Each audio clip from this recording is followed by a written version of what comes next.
1957, les prémices de la conquête spatiale. Les USA et l'Union soviétique s'engagent dans une course de vitesse. La France leur emboîte le pas. 4 ans plus tard, le CNES est créé, puis c'est le tour du Centre spatial de Toulouse en 1968.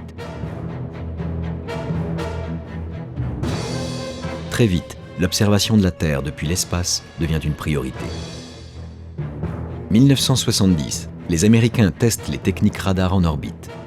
Ils lancent en 1978 le premier satellite d'observation des océans CISAT, puis, en 1985, GEOSAT. À Toulouse, des systèmes spatiaux de localisation et de collecte de données sont développés avec succès.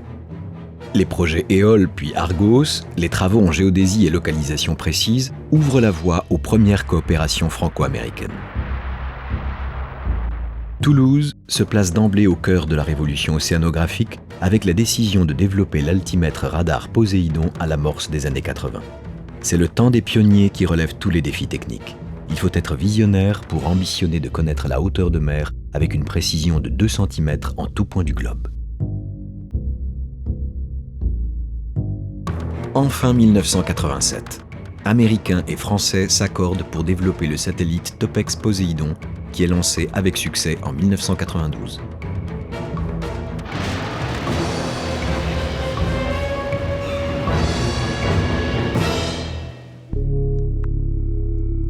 Une nouvelle vision globale des océans s'offre au monde. Hauteur de mer, circulation océanique, phénomène El Niño observé en 1994, anticipé en 1997.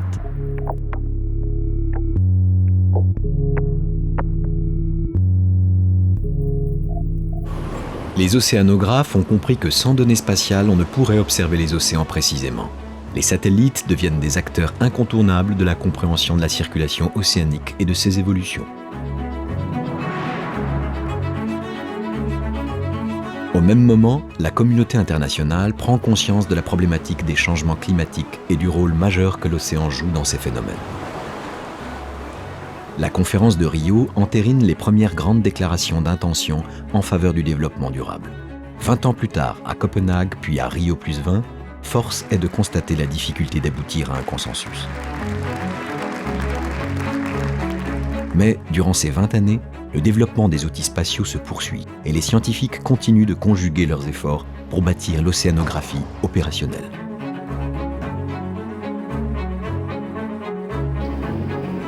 Topex en 1992, Jason 1 en 2001, Jason 2 en 2008. Autour de cette filière franco-américaine bâtie par le CNES et la NASA, bientôt rejoint par EUMETSAT et la NOAA, d'autres missions ont vu le jour, comme le satellite franco-indien SARAL en 2013.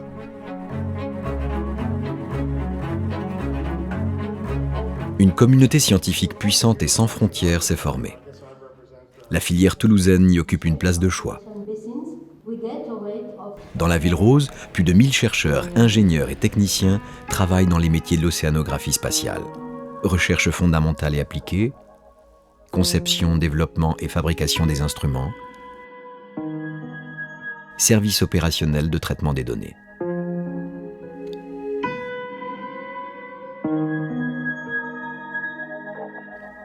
Aujourd'hui, l'altimétrie spatiale fournit des données indispensables à toute la communauté de recherche et opérationnelle.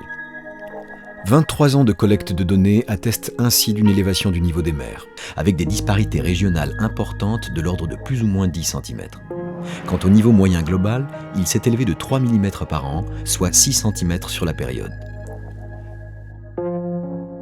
Quid de l'évolution de ce niveau au cours des prochaines décennies, compte tenu du réchauffement climatique ?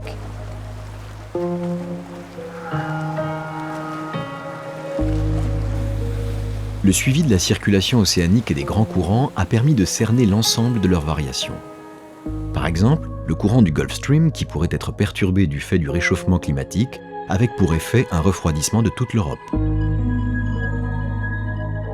La détection au jour le jour des anomalies de hauteur de mer permet d'anticiper sur les phénomènes océaniques majeurs comme El Niño et la Niña, qui, lorsqu'ils surviennent, ont des conséquences climatiques désastreuses.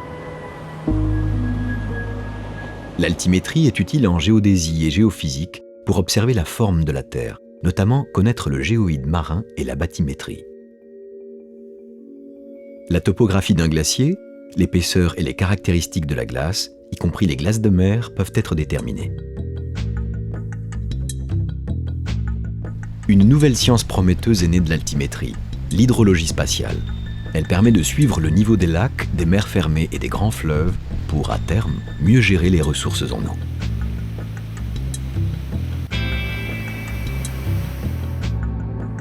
Observer, comprendre, mais aussi prévoir. Des modèles océaniques ont été développés pour permettre, à partir des observations disponibles, de prévoir les évolutions de l'état de l'océan.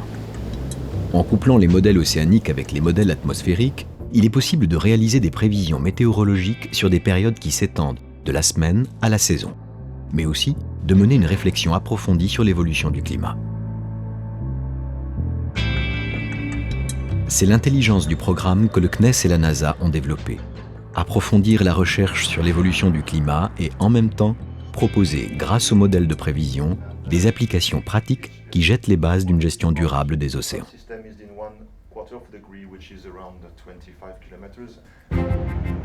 Ainsi, il est possible d'optimiser les routes de navigation en fonction des courants, d'améliorer la météorologie marine en prévoyant la hauteur des vagues de la houle, de participer à la gestion de crise en cas de marée noire,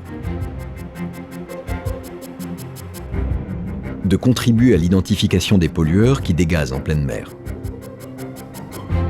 de mieux apprécier les risques d'installation et d'exploitation d'une plateforme offshore, d'aider à une gestion durable des ressources halieutiques. De nombreuses autres applications sont en devenir pour faciliter notamment la gestion des espaces côtiers.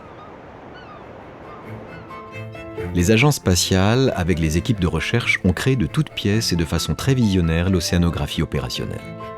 L'offre concerne l'ensemble des domaines de la mer et va se développer considérablement dans les années à venir pour élargir le champ des applications commerciales, de services publics et de développement durable. Initiée par les agences spatiales, l'océanographie opérationnelle est devenue aujourd'hui indispensable tant pour les applications sociétales que pour la recherche. La communauté scientifique a ainsi fortement besoin des données traitées et des prévisions fournies. En ce sens, la recherche est devenue cliente de l'océanographie opérationnelle. Ce continuum de recherche est l'une des raisons fondamentales du grand succès de l'altimétrie spatiale.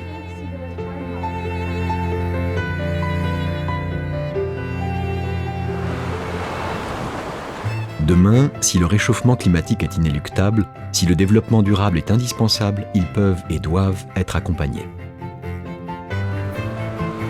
Après Saral et Jason 3, les équipes toulousaines vont continuer à contribuer fortement aux futurs programmes Sentinelle-3, Jason CS puis SWOT et ainsi agir dans le domaine de la surveillance des océans dans l'intérêt de la collectivité.